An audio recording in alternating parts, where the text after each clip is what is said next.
ഹിമാലയ യാത്രയിൽ ഇന്ന് ഞങ്ങളുടെ യാത്ര ഗംഗോത്രിയിലേക്കാണ്. ഗംഗോത്രിയിലേക്ക് പോകുന്നതിന് മുമ്പ് ഞങ്ങൾ നെതാല എന്ന സ്ഥലത്ത് താമസിച്ചിരുന്നു. അവിടെ നെതാലയിൽ പുലർച്ചെ കണ്ട കാഴ്ചയാണ് നിങ്ങളിപ്പോൾ കാണുന്നത്. അത് ഞാനൊന്ന് ആ പുലർച്ചെ ദൃശ്യങ്ങളൊന്ന് നിങ്ങൾക്ക് വേണ്ടി പകർത്തുകയുണ്ടായി. നമുക്കൊന്ന് കാണാം.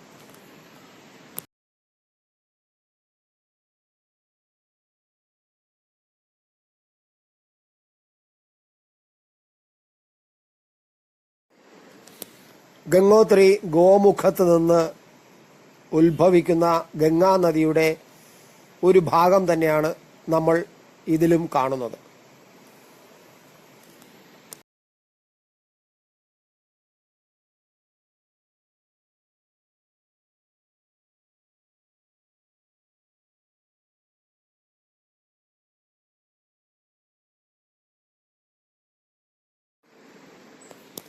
ഉത്തരകാശിയിലെ നെതാലയിൽ പുലർച്ചെയുള്ള ഗ്രാമീണ ജീവിത കാഴ്ചകളാണിത്.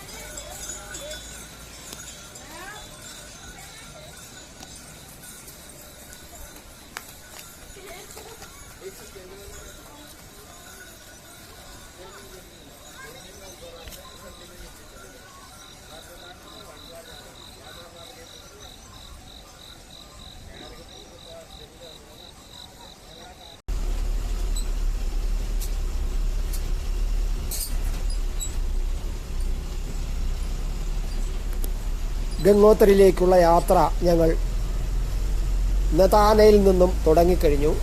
ഉത്തരകാശിയിലെ നെതാലയിൽ ആണ് താമസിച്ചിരുന്നത്. അവിടെ ഞങ്ങൾ രാവിലെ തന്നെ ഏകദേശം 7:30 തന്നെ ഗംഗോത്രിയിലേക്കുള്ള യാത്ര ആരംഭിച്ചിരിക്കുകയാണ്. പോകുന്ന വഴിയിൽ ഒരു തീർത്ഥാടക സംഘം സഞ്ചരിച്ചിരുന്ന വാഹനം മറിഞ്ഞു കിടക്കുന്നതും നമ്മൾ കണ്ടു. പോകുന്ന വഴിയിൽ ഗംഗനാനി എന്ന സ്ഥലമുണ്ട്. അവിടെ പരാശര മുനിയുടെ ആശ്രമമുണ്ട്. വ്യാദവ്യാസന്റെ പിതാവായ പരാശര മുനി, അദ്ദേഹത്തിന്റെ ആശ്രമമുണ്ട്. അവിടെ നമ്മളൊന്ന് കയറും. അവിടുത്തെ വിശേഷങ്ങൾ അപ്പോൾ അവിടെ വെച്ച് നമുക്ക് പങ്കുവയ്ക്കാം.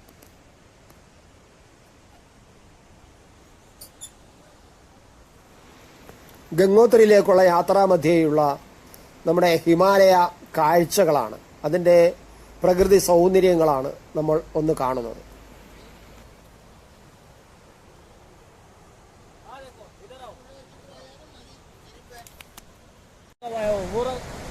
ഒരു ബസ് കൊക്കയിലേക്ക് മറിഞ്ഞതാണ്, വീണ് കിടക്കുന്നതാണ് കാണുന്നത്. 2-3 ദിവസം മുമ്പേ ഒരു ബസ് കൊക്കയിലേക്ക് മറിഞ്ഞതാണ് ഹിമാലയ യാത്രക്കിടയിൽ. അതാണ് നമ്മളിപ്പോൾ കാണുന്ന കാഴ്ച.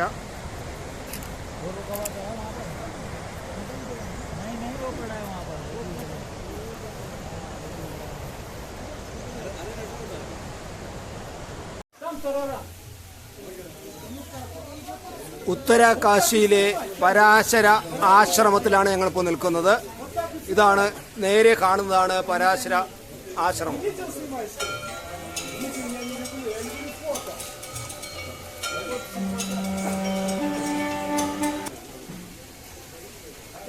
ഇതാണ് ആശ്രമം. നമ്മൾ കുറച്ച് കഴിഞ്ഞിട്ട് ആശ്രമത്തിലേക്ക് പോകും. പക്ഷേ ആശ്രമത്തിൽ എത്തുന്നതിന് മുമ്പ് മറ്റൊരു കാര്യമുണ്ട്. ഈ കാണുന്നത് ആശ്രമത്തിൽ തൊട്ട് താഴെ കാണുന്ന ഒരു കുളമുണ്ട്. ഈ കുളത്തിൽ വന്നവർ ആഹാരം കുളിക്കുന്നുണ്ട്. നമ്മുടെ കൂടെ വന്ന ടീം ലീഡർ പ്രകാശ് ഇതിന്റെ എല്ലാ ചിത്രങ്ങൾ എടുക്കുന്നതാണ് നമ്മൾ കാണുന്നത്. നമ്മുടെ ടീം ലീഡറാണ് പ്രകാശ്. അദ്ദേഹം അതിന്റെ തൊട്ടടുത്ത് സുരേഷ് ജി ഉണ്ട്. അദ്ദേഹം കുളിക്കാൻ തയ്യാറായി തോർത്തൊക്കെ കൊടുത്ത് ഹായ് ഹായ് എന്ന് കാണിച്ച് വരുന്നുണ്ട്. ഹായ് ഹായ് ഹായ് ഇതാ അങ്ങനെ ഒരു നമ്മുടെ ടീം അംഗങ്ങളെല്ലാം ഇവിടെ ഇങ്ങനെ കുളിക്കാൻ റെഡിയായി നിൽക്കുകയാണ്. അവര് ചൂടുവെള്ളത്തിലുള്ള കുളിയാണ്. ആ ചൂടുവെള്ളം നമ്മുടെ ഏറ്റവും വലിയ നമ്മുടെ സീനിയർ സിറ്റിസൺ നമ്മുടെ പിന്നെ വിജയൻ വാര്യർ സാർ, അദ്ദേഹം കുളിക്കാൻ റെഡിയായി, ചൂടുവെള്ളത്തിൽ കുളിക്കാൻ റെഡിയായി. നമ്മുടെ ടീമിലെ ഏറ്റവും സീനിയർ ആയിട്ടുള്ള ആളാണ്. അദ്ദേഹം കുളിക്കാൻ റെഡിയായി നിൽക്കുകയാണ്. അദ്ദേഹം കറക്റ്റ് ആയിട്ട് നിൽക്കുന്നത് കണ്ട എല്ലാവരും കുളിക്കാൻ വേണ്ടി റെഡിയായി നിൽക്കുകയാണ്. ചൂടുവെള്ളം പ്രകാശ് ജി ചൂടുവെള്ളം വെള്ളത്തിന്റെ ചൂട് പരിശോധിക്കുന്നുണ്ട്. പ്രകാശ് ജി ചൂട് പരിശോധിക്കുകയാണ് കാണുന്നത്. കണ്ട ചൂട് പരിശോധിക്കുന്നുണ്ട്. അപ്പോൾ കണ്ട ശ്രീകുമാർജി പോലീസ് റിട്ടയർഡ് ആയെങ്കിലും അദ്ദേഹത്തിന് ഇപ്പൊ എന്താ കണ്ട തൊഴുത് കണ്ട പോലീസുകാരായി പോയല്ലോ എന്ന തൊഴുതലാണ് നിൽക്കുന്നത്. എന്തായാലും അദ്ദേഹം അതിന്റെ ഒരു ഭാഗത്തിലാണ്. എങ്ങനെയാണ് എന്തായാലും ഇതാ അടുത്ത പോലീസുകാരൻ അതും ഒരു ശ്രീകുമാർ തന്നെയാണ്. ഇതാ കണ്ട എല്ലാവരും നിൽക്കുന്നത് കണ്ടോ, എല്ലാവരും ഇതാ ഇവിടെ കുളിക്കാൻ ഇറങ്ങിക്കുന്നത്. ഈ നിൽക്കുന്നത് വളരെ മിണ്ടാതെ നിൽക്കുന്ന ആള് പുലിയാണ്, പക്ഷെ മിണ്ടുന്നില്ല. ഉപ്പുലി പക്ഷെ പറച്ചിലേ ഉള്ളു, മിണ്ടുന്നില്ല. ഇദ്ദേഹം ബാലമുരളി ആണ്. അത് എല്ലാവർക്കും അറിയാം, ബാലമുരളിയുടെ പേര് കേൾക്കുമ്പോൾ അറിയാം. ഓക്കെ, ചൂടുവെള്ളത്തിലെ കുളിയാണ്. ചൂടുവെള്ളം സൾഫറിന്റെ അംശം കൂടുതലുള്ള ആണ് ചൂടുവെള്ളം. ഇവരെല്ലാം കുളിച്ച് കയറിയിട്ട് ഞാൻ ഇവരെ പടമൊക്കെ എടുത്തിട്ട് ഞാനൊന്ന് കുളിക്കാൻ ഇറങ്ങും.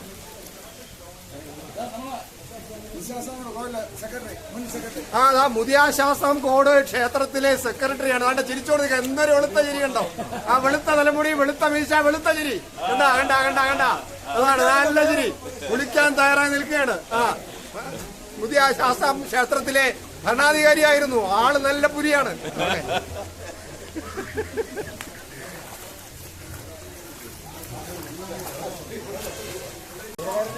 ഓക്കെ, ചൂടുവെള്ളത്തിലെ കുളി, പരാശര ആശ്രമത്തിലെ ചൂടുവെള്ളത്തിലെ കുളി, ഉത്തരകാശിയിലെ പരാശരാശ്രമം കീ ജയ്.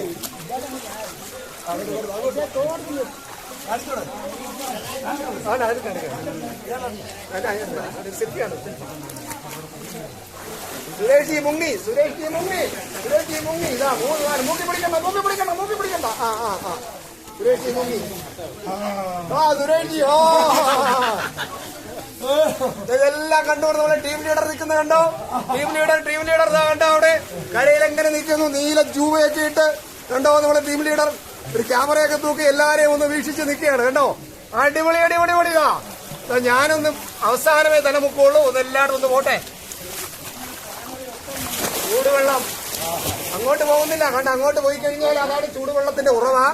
അപ്പൊ അവിടെ കൂടുതൽ ചൂടുണ്ട്, അവിടെ കൂടുതൽ ചൂടുണ്ടെന്നാണ് പറയുന്നത്. എന്തായാലും അങ്ങോട്ട് നമ്മുടെ രാജൻജി രണ്ടും കൽപ്പിച്ച് ചൂടുവെള്ളത്തിന്റെ അടുത്തേക്ക് വെക്കൊണ്ടിരിക്കുകയാണ്. രാജൻജി വളരെ സമർത്ഥമായിട്ട് എന്തായാലും ഞാൻ ചൂടുവെള്ളത്തിൽ കുളിച്ചിട്ട് ഇറങ്ങുന്നേ. വേണ്ട, ചൂടുവെള്ളത്തിൽ ഇറങ്ങാൻ പോവുകയാണ്. ചൂടുവെള്ളത്തിൽ ഇനി ഒരു കാര്യം ചെയ്യാൻ സുരേഷ്, ഞാനൊന്ന് മുങ്ങ. വേണ്ട വേണ്ട വേണ്ട വേണ്ട വേണ്ട സ്റ്റിക്ക് വേണ്ട, ഞാനൊന്ന് തല മുങ്ങ.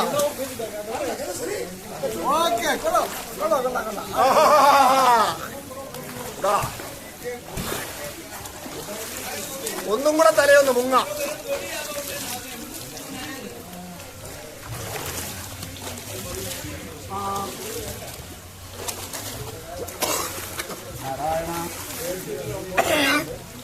നല്ല ചൂടുവെള്ളമാണ്, സൾഫറിന്റെ അംശമുണ്ട്.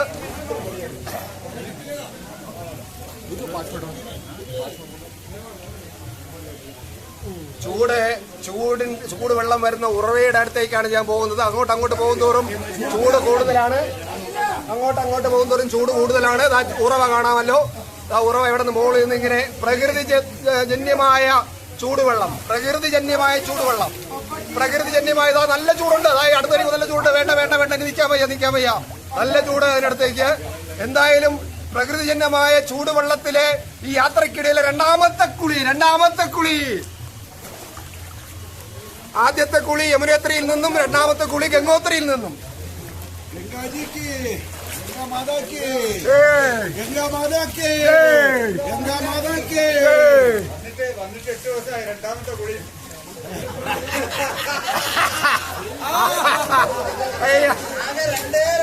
പ്രകൃതിജന്യമായ ചൂടുവെള്ളത്തിലെ രണ്ടാമത്തെ കുളി. മനസ്സിൽ മലയാളം പഠിക്കണം.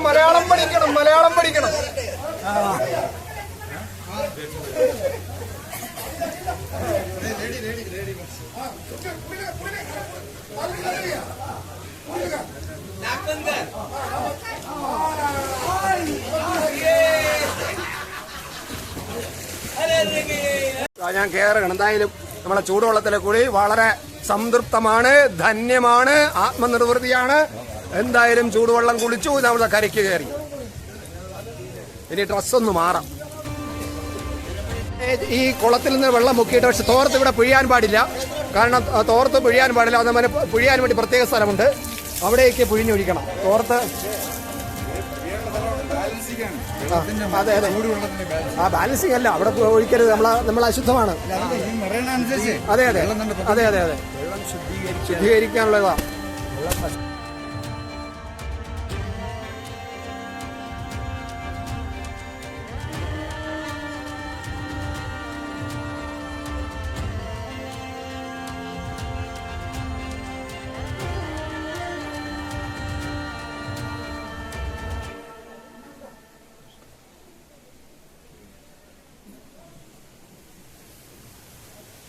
യാത്രാനുഭവങ്ങളും ദൃശ്യങ്ങളും കൂടുതൽ അറിയാൻ ത്രിലോക് ഭാരതി മലയാളം ചാനൽ സബ്സ്ക്രൈബ് ചെയ്യുക.